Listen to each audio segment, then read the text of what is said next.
Dernière partie de ce magazine international de l'N24 consacré donc aux conséquences de l'intervention turque actuellement dans le nord de la Syrie. Alors on parle de résurgence potentielle de Daesh. Alors vous avez écrit un livre sur Daesh, la suite ou le réveil.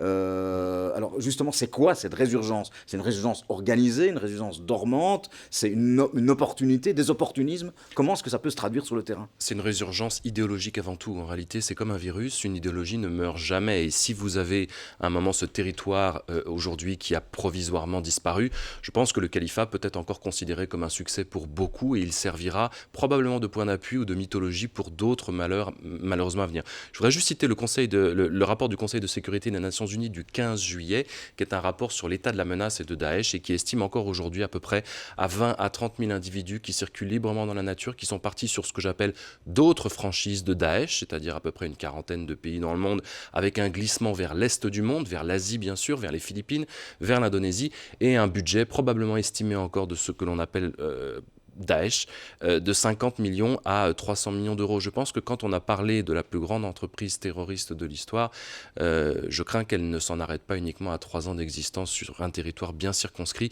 mais plutôt sur un territoire mondial et dans les cerveaux de centaines de milliers d'individus. Alors pour revenir maintenant aux moyens judiciaires et aux possibilités ou pas de rapatriement des prisonniers et de leurs familles qui se trouvent sur place, vous parliez de la position de la justice par rapport effectivement à la nécessité de juger en fait les personnes ici en Belgique et non pas là-bas sur le terrain. Je vous propose d'écouter à nouveau le point de vue qui est un point de vue très clair, celui du procureur fédéral Frédéric Van Leu, tel qu'il exprimait en fait et où allaient effectivement ses préférences. Il n'y a pas de problème de territorialité. Je suis désolé, je ne suis pas du tout d'accord avec ça. Ce sont tous des gens qui sont en Syrie, qui ont été pris en Syrie, qui ont essentiellement fait des faits en Syrie à l'heure actuelle. Il faudrait quand même faire une enquête très importante pour savoir ce qu'ils ont fait en Irak. Alors les faire juger et les déplacer en Irak, c'est un problème de territorialité. Créer un tribunal international, ça demande des fonds, ça demande des magistrats qui connaissent un petit peu toutes les valeurs de notre société occidentale. Ça demande des prisons, ça demande des enquêteurs. Donc plutôt que de payer autant de fonds pour un tribunal international, je pense qu'il serait quand même plus utile de consacrer ces fonds à des équipes d'enquêteurs qui vont là sur le terrain, parce que c'est très difficile. Moi, je ne sais pas envoyer mes enquêteurs là-bas. Ils collecteraient les preuves et qui les donneraient aux tribunaux occidentaux où on pourrait juger ces gens de façon très sévère, mais avec les outils de notre démocratie. Alors Madeleine Guillot, est-ce que vous vous retrouvez avec une certaine réceptivité face à ce type d'argument ici, ou bien vous vous battez contre des moulins, sachant que personne ne veut rien entendre par rapport en fait à des efforts pour aider entre guillemets ces personnes à venir jusqu'ici? Alors en fait, dans la situation ici, c'est vrai qu'on depuis donc bientôt 2 ans qu'on s'échine à demander le rapatriement urgent des enfants et des mères. On est face en fait à 2 choses, quoi. D'une part, beaucoup d'incohérences en fait par rapport de la part de l'État belge et beaucoup de silence. Vous avez d'ailleurs dit tout à l'heure on est à faune, mais c'est tout à fait ça. Alors en termes d'incohérence, la première c'est qu'il faut quand même se rappeler qu'en 2017, en décembre 2017, si mes souvenirs sont bons, le gouvernement a quand même pris la décision d'un rapatriement systématique des enfants de moins de 10 ans.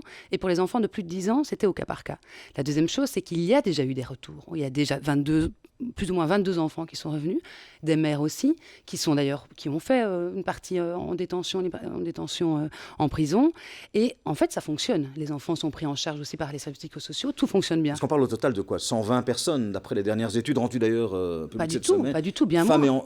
Ici, en enfants, les derniers chiffres de l'Institut Egmont sont de 69 enfants. Nous, on en connaît 41. Là, vous parlez des enfants, mais si on rajoute leur mère... elles sont 25. On parle donc vraiment d'un nombre qui est tout à fait gérable. Et c'est ça que je voulais dire d'ailleurs en termes de troisième chose, c'est que le nombre est gérable. C'est d'ailleurs ce que dit aussi le procureur Van Leu dans une autre interview. Et on parle surtout aussi d'enfants de moins de 3 ans. Donc ils ne constituent absolument pas un danger. C'est des enfants qui vont très vite se réintégrer. Ce sont en fait simplement des victimes des décisions de leurs parents et maintenant des victimes d'une guerre. Et enfin, le gouvernement a quand même eu le courage en juin de rapatrier 6 enfants qui étaient non accompagnés en fait sur place. D'ailleurs, de manière un peu paradoxale, c'était les enfants les plus compliqués à ramener puisque c'était les plus grands. Donc il y avait quand même des enfants qui avaient 14 ans, 18 ans et puis des enfants de 10 et 11 ans. Et enfin, là où il y a encore une incohérence, c'est le fait que, là, il faut quand même se rappeler que la Belgique a ratifié la Convention internationale des droits de l'enfant, mais pas que ça, elle a aussi ratifié les protocoles additionnels qui concernent non seulement les enfants dans les conflits armés, mais aussi les enfants victimes d'exploitation et de traite. Donc l'État belge est responsable, a des obligations légales et morales par rapport à ces enfants. Par rapport au silence maintenant, qui est un silence, je trouve, vraiment étourdissant. Ça fait plus de 2 ans que le délégué général aux droits de l'enfant et son homologue néerlandophone réclament le rapatriement d'urgence de ces enfants et de ces mères, mais il n'est pas tout seul à le dire. Le comité des droits de l'enfant a rendu ses observations finales en janvier, qui indique très clairement dans ses 55 recommandations, 7 recommandations à l'égard de la situation là-bas, pour le rapatriement, en intimant l'État belge de faciliter le rapatriement des enfants avec les mères quand c'est possible. Il n'y a pas que le comité des droits de l'enfant, il y a aussi la commissaire aux droits de l'homme du Conseil de l'Europe. On a encore dernièrement la coordinatrice des droits de l'homme au Parlement de l'Union européenne. Voilà, ici en plus dernièrement, on a entendu effectivement le directeur de l'OCAM, le procureur, l'Institut Egmont. Donc tout le monde est en train de dire que... Mais ce qui bloque, c'est l'opinion publique. Donc il y a un travail à faire sur l'opinion publique. Oui, mais la volonté politique est le reflet d'une crainte légitime de l'opinion publique, encore traumatisée par les attentats en Belgique et en France. Et un paradoxe, parce qu'effectivement, on est prêt à investir beaucoup d'argent dans le futur procès des terroristes ici en Belgique, et en même temps, on n'est pas prêt à dépenser de l'argent pour les Tout à fait, mais ce qu'il faut comprendre... Donc il n'y a pas un travail pédagogique. Si, alors l'opinion publique, mais du coup les politiques aussi doivent comprendre qu'en fait, rapatrier ces enfants et ces mères, ça fait partie de la lutte contre le terrorisme. C'est une question de sécurité, au-delà d'une question et en même temps une question de droits de l'homme et de droits de l'enfant. Depuis le début, c'est une question de lutte contre le terrorisme. Gérer, coordonner, avoir ces individus sous la main, les faire aller en prison. Ce qu'on dit depuis le début, c'est que même par rapport aux enfants, même les enfants qui auraient pu être éventuellement entraînés, parce qu'il y en a qui, la prise en charge psychosociale de ces enfants, c'est aussi une question de sécurité. Alors, Georges Dalmagne, pour répondre à cette question de sécurité, puisque il y a un front quand même assez uni, à part quelques exceptions, en fait, contre ce retour. Donc, est-ce que c'est la pédagogie qui est mal faite, ou est-ce que finalement la situation chaotique sur place pourrait à nouveau faire prendre conscience de la nécessité d'évoluer les points de vue? Je crois que pour une immense majorité des Belges, étant donné les souffrances que nous avons vécues ici en Belgique, pour la population, l'idée c'est qu'ils crèvent. Je suis un peu vulgaire, un peu brutal, mais c'est ça l'idée. Mais ce sont des ennemis combattants, ils meurent en guerre là-bas. Et ce sont des terroristes, et donc on n'a aucun égard à leur égard. Moi, je peux comprendre d'une certaine manière cette question-là. Je peux le comprendre. Je dis simplement que comme État de droit, comme responsable politique, nous avons, nous, à faire en sorte que notre population soit sécurisée, qu'elle soit protégée et que l'État de droit continue à fonctionner. Et c'est ça notre mission. Et je pense qu'il faut pouvoir l'expliquer. Il faut pouvoir dire aux Belges, vous savez, si nous gérons cette question nous-mêmes, nous le ferons mieux que d'autres. Parce que c'est dans notre intérêt, ce sont nos populations, ce sont des personnes qui viennent d'ici, qui ont commis cela. Et je crois aussi que, donc ça c'est la question de la sécurité, mais j'ai aussi insisté sur la question de la justice. Tant que ces personnes ne sont pas jugées, pour certains, ces personnes continuent à être des héros. Le jour où elles sont jugées par un État de droit comme étant des terroristes, qu'elles ont enfreint la loi pénale, qu'elles sont sévèrement jugées pour cela et qu'elles sont sévèrement sanctionnées, la donne change aussi dans l'esprit de certains. Et donc c'est aussi important pour l'avenir que ces personnes-là soient jugées. Et enfin, il faut connaître la vérité sur ce qui s'est passé. Comment ces personnes ont été là-bas? Qui les a recrutées? Quelles ont été les filières? Quelles ont été éventuellement les complicités à l'étranger? Tout cela, c'est important pour l'avenir. Alors, est-ce que ces arguments, justement, ne sont pas plus recevables pour l'opinion publique dont on parle que les arguments, justement, de droits de l'homme ou d'état de droit ou de procédure, puisque vous parlez effectivement de sécurité et finalement de renforcer la sécurité des citoyens belges en les rapatriant. Est-ce qu'on n'a pas mis justement trop l'accent, finalement, sur la question des droits de l'homme ou du respect des procédures ou du respect de l'état de droit, plutôt que simplement les questions sécuritaires que les gens sont peut-être prêts à entendre chez nous? Il ne faut pas opposer l'un à l'autre, c'est très important. Je crois que le jour où nous vous ferons croire qu'un état de droit protège moins bien ses citoyens qu'un état de non-droit, ce sera la limite, je pense, qui commencera à être extrêmement dangereuse pour nos sociétés. Nos états de droit doivent être capables à la fois d'assurer des droits et des fondamentaux à tous ces citoyens et en même temps de nous protéger contre ce type de menaces. C'est ça l'enjeu et c'est ça qu'il faut expliquer. Et moi, je crois qu'on peut parfaitement y arriver et beaucoup mieux y arriver que d'autres à qui on confierait ces terroristes. Madeleine Guyot, pour reparler de la situation sur le terrain, parce qu'on parle évidemment de ces fameux camps qui se retrouveraient à la limite de la frontière, mais il y a d'autres camps qui ne sont peut-être pas encore la portée des forces turques et dans lequel la situation est inchangée, donc qui ne change rien au fond du problème. Est-ce qu'il n'y a pas un amalgame qui est fait entre le danger imminent lié à l'invasion turque actuelle et puis d'autres camps qui sont dans des conditions inchangées? Bon, alors là, vous faites référence au camp de Al-Roj et de Al-Hol. Alors, les conditions, en fait, ne sont pas inchangées. C'est-à-dire que maintenant, les camps sont fermés. Donc, il n'y a plus rien qui rentre, plus rien qui sort. Donc, en termes d'approvisionnement en eau, approvisionnement en nourriture, en aide, etc., matériel, il n'y a plus rien qui rentre. Des messages qu'on a des mères, elles sont en train de fonctionner avec le peu de nourriture qu'il leur reste. Certaines disent, ben voilà, on n'a plus de gaz, donc on ne sait plus cuisiner.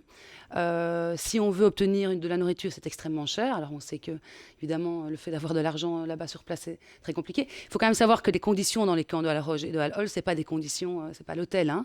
C'est des conditions. On parle de camps de plusieurs dizaines de milliers de personnes, effectivement, dans des camp de conditions. Al-Hol, on est passé de 10 000 personnes à 70 000 personnes dans l'espace de 1 mois et demi. D'autant plus qu'il faut quand même savoir que les ressortissants européens, donc les mères avec leurs enfants européennes, étaient dans une annexe au camp de Al-Hol. Donc c'était en fait un camp qu'ils ont dû agrandir et l'annexe ressemblait est davantage des conditions de détention en termes de mobilité. Ils n'avaient pas accès aussi facilement. Mais est-ce qu'aujourd'hui la situation est encore sous contrôle, parce que finalement les personnes sont encore dans les camps? Des informations que moi j'ai. Ou les craintes, qui sont les craintes de nouveau de fuite ou d'ouverture de ces camps, ne sont pas encore avérées. Il y a beaucoup moins de gardiens kurdes. Il y a beaucoup moins de gardiens kurdes, donc la tension augmente très très fort. Il faut aussi savoir que entre les femmes entre elles, il y avait déjà beaucoup de tensions que les Kurdes devaient régler. C'est-à-dire que on a aussi dans le camp de Al-Hol des femmes qui étaient là depuis quand même un certain temps et des femmes qui reviennent de la poche de Baghouz. Et donc, avec toute cette tension entre tu es une traître, moi je suis toujours, je porte toujours allégeance à Daesh, etc. Et donc, il y avait déjà ces tensions-là qui augmentent. Alors, il faut s'imaginer pour des enfants qui ont moins de 3 ans, qui vivent dans une tente de 3 mètres carrés avec leur mère, qui ont déjà vécu quand même énormément de stress lié à une situation de violence.